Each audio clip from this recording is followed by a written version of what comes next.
Since you're married, what advice would you share for the married women if you had any? As long, never ever become male centered ever. Keep your own life, keep your own plans, do things by yourself sometimes. Don't become 100% all up under him. He is the provider. He's not everything. Okay. He's your provider and your protector.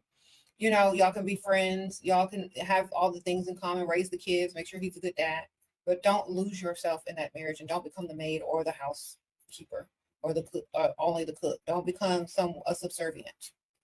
Okay. Here are a few things I've learned as a 25-year-old approaching her second year of marriage. First, y'all already know, keep people out y'all business. If they can't help, they don't need to know. Second, as a woman, I should spend just as much time, if not more, than I spend trying to figure out how I want my husband to cater to me, figuring out how I can cater to him. Especially if you got you a good man like mine, they deserve to be romanced, surprised, all the things that we love, they deserve it as well. He's a good man, Savannah, so cater to your man. Which brings me to my third point, focus on loving one another. I've noticed when I get on the internet and talk about the things that I try to make sure I do for my husband, there's always somebody like, but does he do that for you?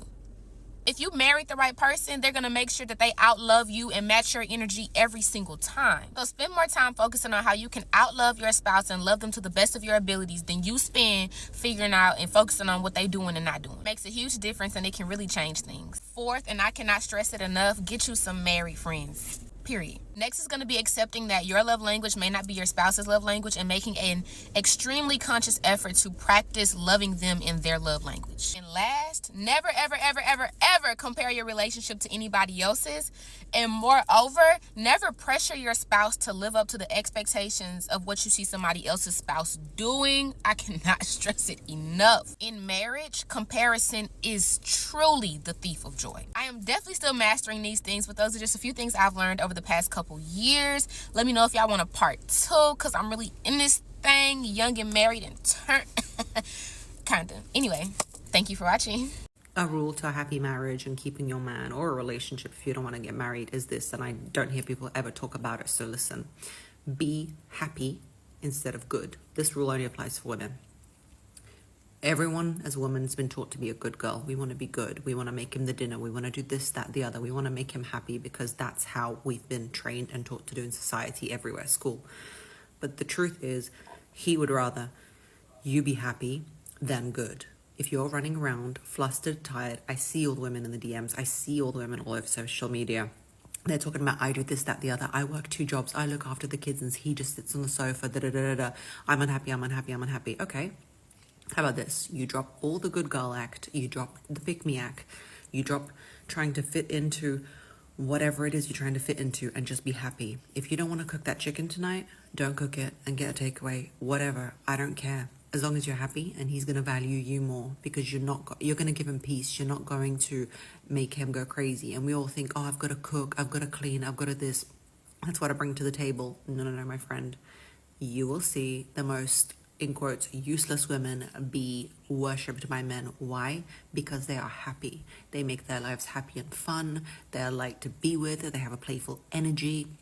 You know what you become when you are nagging, you're working really hard, you're doing everything for him, you're cooking for him, cleaning for him, you're raising his children, but you are just this angry rat in the corner resenting him like, I'm doing all this for you, you're doing nothing. You're giving mothering energy. You're giving that martyring mother energy who's like, I sacrificed everything for you. I walked over the mountain to bring you to this country, immigrant parent style. Nobody wants that. Nobody wants to sleep with that. Cut it out. Just a suggestion. I'm a happily married woman, and I tell women all the time not to get married. You know why? Because I was 24 when I got married. I was a baby. My frontal lobe was not fully developed. I didn't know anything. I got fucking lucky. Okay? I got lucky, and I've been transparent about that from the get-go. Because statistically speaking, we know how women end up in most cis-het relationships, okay? It ain't good for them. It's not good for them. I got lucky. Okay, I got lucky. At 24, you think I knew what I was looking for in a good husband and a good life partner, and who would eventually be a good father to my children? No, I sure didn't. But I can look back 14 years ago, as a woman, as a married mother, who has a great marriage, who has an equitable partner. I can now tell women, hey, listen, Listen to the married woman. Listen to the happily married woman. If I'm happily married and I'm telling you, don't do it, it's not worth it, what do you think an unhappily married woman is going to tell you? It's not. For most women, it's not worth it. Because for most women, you will end up doing the majority of the domestic labor and the child care. You'll probably still end up working. And then you'll outgrow your husband. That is the unfortunate truth of it. You want to sit here and tell women that they can't share this information to other women because they're married? Shut the fuck up. Shut up, dude. Okay? You want to listen to a single person? This is the same thing. Like, if I was single and telling women this, you would tell me I was bitter and single and lonely. I'm not. I've been happily married for 12 years, and I wouldn't recommend it. Because that's coming from a very, very privileged place. Because most women don't have what I have, okay? So listen to the married women, the happily married women that are telling you, don't do it, babe. It ain't worth it. Because your chances are you're not going to get lucky like me. That's just, it is what it is. But don't sit here and say, we can't teach about patriarchal things if we're married. Don't. If I could give any advice to a girl in her 20s that's dating, as a married woman, I'm only 23, not that grown, but please, please, please take your time while you're single to lock in with the Lord and your purpose. You're going to thank me later. Because when you build your own foundation on you and God, and you create yourself a high value woman, you're only going to attract high value men. And you're going to know when to sift and sort through the men that try to hit you up that are not high value men. You can't do that. But in order to be with a high value man, you need to be a high value woman yourself. Don't be thinking that you could be out here twerking on a boat every weekend and you're gonna find you a high value man that's gonna love you and be with you and take care of you. No, babe. I got married the same year that I met my man. You know why? Because as a high value woman with a high value man, we knew it was only right. And marriage, what it did for us, multiplied everything. And when I got married, I had to close down my business to lock in and help my husband take care of his. And I had to humble myself before the Lord and understand, God, when I need to be in my purpose, you're going to let me be there. But I had to understand, in order for my purpose to go, I had to humble and submit myself under my husband to fill his before mine. And ladies, you got to understand, you can't do that with everybody. Don't marry this guy that can't lead you. Because biblically, you need to submit to your man. Are you a God, not me? I'm sorry, you don't run your house, ladies. But us ladies, we need to stand on the principles of God. We need to lock in with our Bible before we can lock in with a man. So moral of the story is, you're out here in your single season wondering, oh my gosh, when will God ever deliver me a husband? Babe, you need to lock in with the Lord. It's not your time yet. I'm sorry, it's not your time. You need to be content with just you and God before you try to bring somebody else into the picture. When I met my husband, I walked in that day to that church building and I said, Lord, it's just me and you. I want to be by myself completely. And my husband said the same thing. Same day we met each other. And God worked in crazy ways. But to tell you, well, if we were not on that journey individually with the Lord, things wouldn't have worked out when we got together. Because we had a solid foundation within ourselves. 2 empty cups can't make a full cup, babe. Your cup needs to be overflowing, and so is his. So it's constant overflow, non-stop. And you need to be very mature before you get into a place like this. Because marriage is going to unveil a lot of things about yourself that you had no idea about. So lock in with the Lord. Lock in with your purpose. Be secure in yourself. And at that point, you're not even going to worry about finding a man because you're good with you. But when that man does come, you're ready. And you're going to see through every single counterfeit, okay, because there's going to be a lot, and know who is your husband. Because, like I said, you can't give that to everyone. I'm sorry, you can't.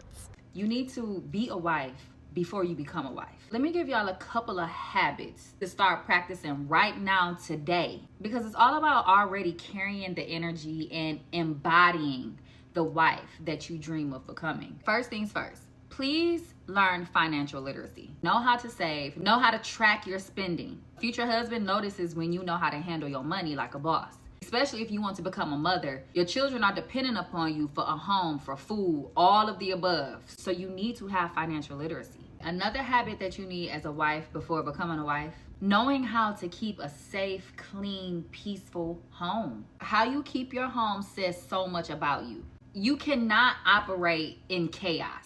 When you become a wife, you want to create a safe space that your husband wants to come home to. If you become a mother, it is very important to keep a healthy environment that your children can thrive in.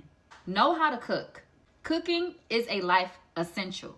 We need to eat every single day. Learn how to cook healthy, hearty meals. That shows that you take care of your body. You know how to nourish your body and your health. You eat clean. You care about what you put inside of your body. You want to live a long, healthy life with the people that you love, right? Another habit we should be practicing now is knowing how to handle our emotions. Knowing how to communicate respectfully. That can make or break any relationship.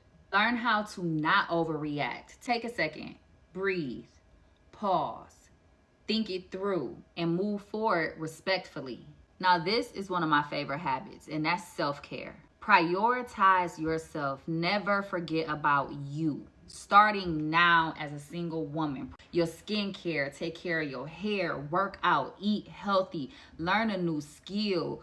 Find something that you love that has nothing to do with another man, that has nothing to do with kids. Never forget about yourself. When you become a wife, it is so easy to get caught up doing wife duties, or if you become a mother, it's so easy to get wrapped up in just being a mother that you forget about yourself.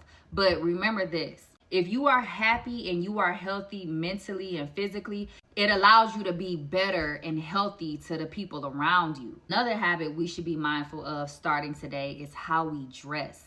A wife shows up tasteful, classy, elegant. How you dress says a lot about you before you even open your mouth.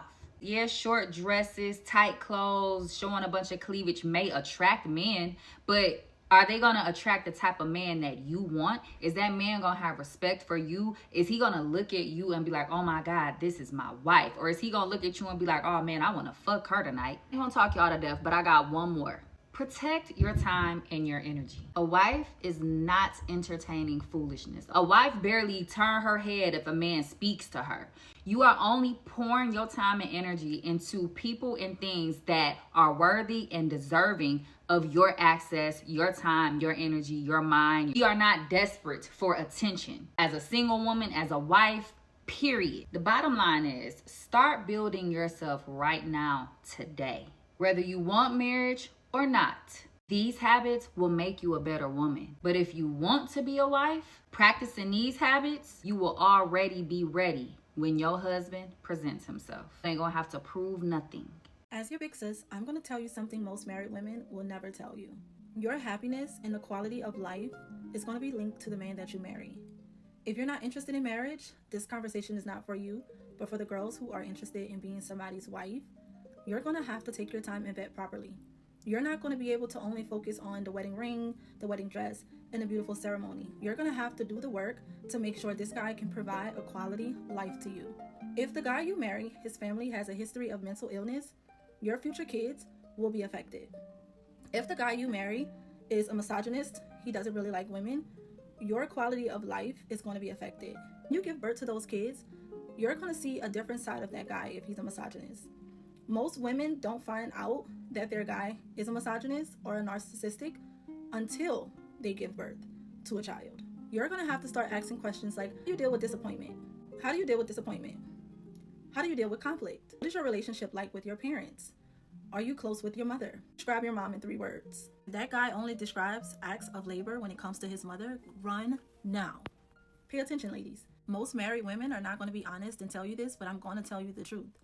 If the man you marry, his mother does not like you, your kids are going to miss out on the opportunity of having a grandmother. She's going to be avoidant. She's not going to come around as much. she's not going to show up at her full potential as a grandmother because she dislikes you. And this is something that we need to have a conversation about more often, but we just don't. To be truthfully honest, ladies, you need to vet properly when you marry, or you will suffer. Because if that guy's mother has never had a soft life, she never had anything near it, she's going to give you hell. A lot of moms, especially when they raise their sons, if they never experienced being treated like a princess, they're not going to let you get that treatment from their son. They're going to be hell on wheels, okay? Ask him about his relationship with his father. If you want a provider man, I'm telling you, there's a link between a boy having a relationship with his father and his dad stay active in his life. Those men turn out to be great providers. Mark my words. You're going to have some vetting questions set up so that you choose quality over just choosing anyone. Ladies, while you're dating, you need to be figuring out if the guy you're about to marry is a problem solver. You don't want a guy that when you send him to the store, he's calling you because he can't find the ketchup. You don't want a guy that nags you about problems when he is supposed to be the problem solver. If you have a flat tire, he doesn't know what to do. If he doesn't have a toolbox in 2025, red flag. You want a guy that's going to make your life easier. No ands, ifs, or buts. You want a guy that is going to make life easier for you. And if he can't do that, on to the next. I need more ladies in this season of choosing, keyword choosing, because you're going to choose. Once you level up, you're going to have so many candidates. You're going to choose the one that best fits, okay? I need ladies to understand, if you build your standards up and you start having more rules, more strict programs, some guys are going to ghost you. They're going to stop calling you, they're going to ghost you, but that's what you want. You need to be okay with if you lose the guy that is beautiful on paper. You guys will make a beautiful couple. If he's not adding up on your list, X him off. If he ghosts you, stop calling you, stop texting you, that's okay. He didn't meet the mark. I need you guys over the next 6 to 7 months to level up in all areas, especially how you deal with men. Okay, so I've been married for 5 years, and here's 5 pieces of advice that I wish I gave my younger self preparing to be married today.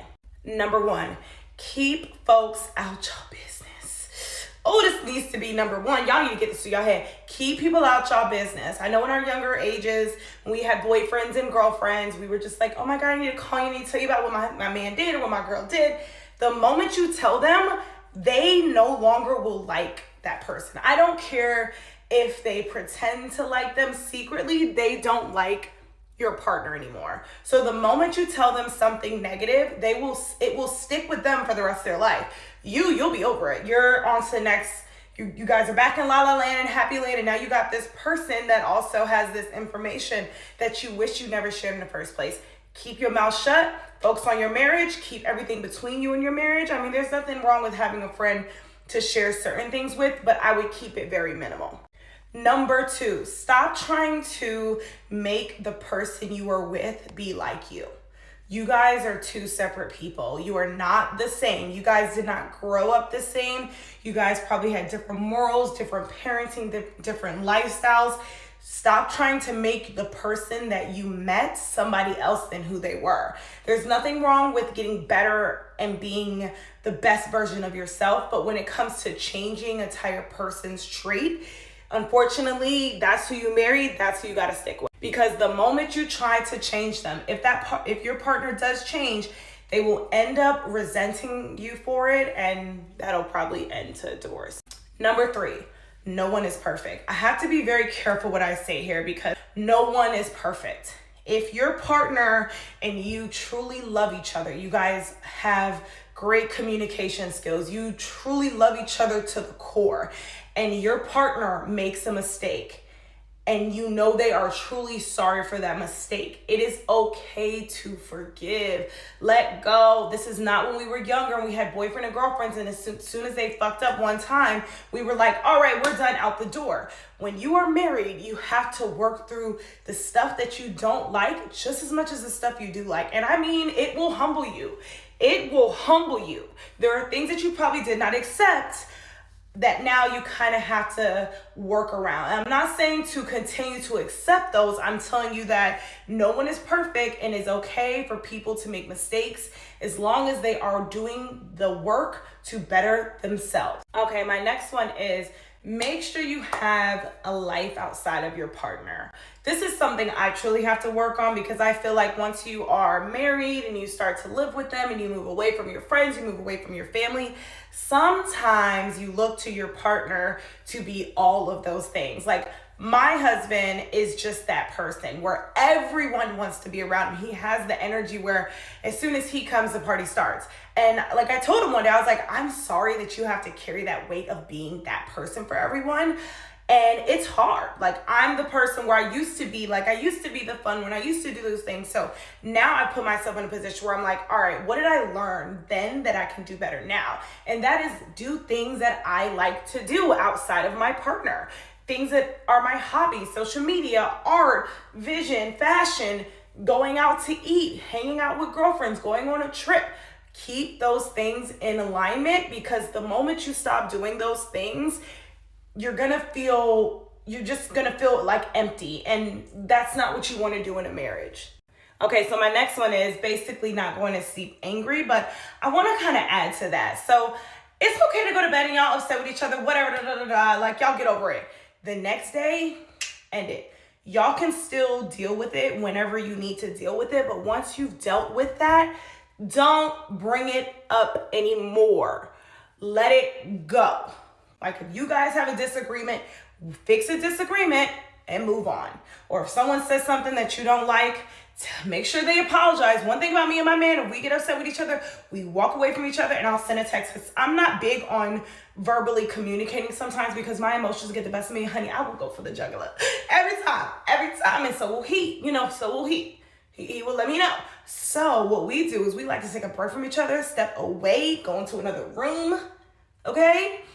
And I will communicate how I feel in text, and he will have time to process it, understand it, and we move on. And we don't dwell on it the next day.